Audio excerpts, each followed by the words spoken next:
So today I want to talk to you about set point theory, and I think most people would benefit a lot from realizing that this is actually an expected stagnation in weight loss results. So most people lose, let's say 15 pounds, whatever it is, and then it plateaus, right? And that's usually when they relapse because they get discouraged. They say, man, I've been working so hard, I'm cutting out calories, I'm getting in the gym more, but I'm just not experiencing results.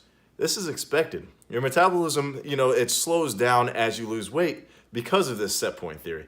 Your body naturally wants to maintain a certain body weight. And the further you get away from that, whether above or below, the more it kind of rebels. The more it says, no, we're getting further away from our comfort zone, aka homeostasis, and we want to bring it back. So at this point, most people go to the extremes. They either relapse or they say, all right, what can I do next? I'm going to cut out dinner.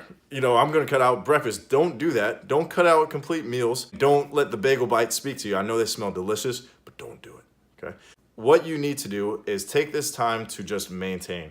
Take this time to just understand that your body is adjusting to this new body weight. Be grateful for what you have done and look for small incremental ways to further cut your calories, watch what you eat more than how much you eat, and find different ways to creatively exercise. Have fun with it. Have fun with it. Take this time to not put too much pressure on yourself. Reflect on the journey and how far you've come, and understand that in time, you'll be able to make another push. But the worst thing that you could do is get down on yourself and push too hard because your body will rebel and you may actually end up gaining that weight back. So just understand that this is expected. Do not beat yourself up. I know it's tough.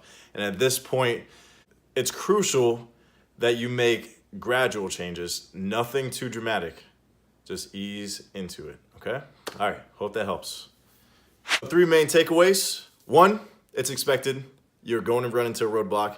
You're going to kind of plateau in your results. 2, don't make any dramatic changes. Don't relapse. 3, make gradual changes and let your body adjust, then make another push once your body finally adjusts. All right, guys, hope this helps. Thank you.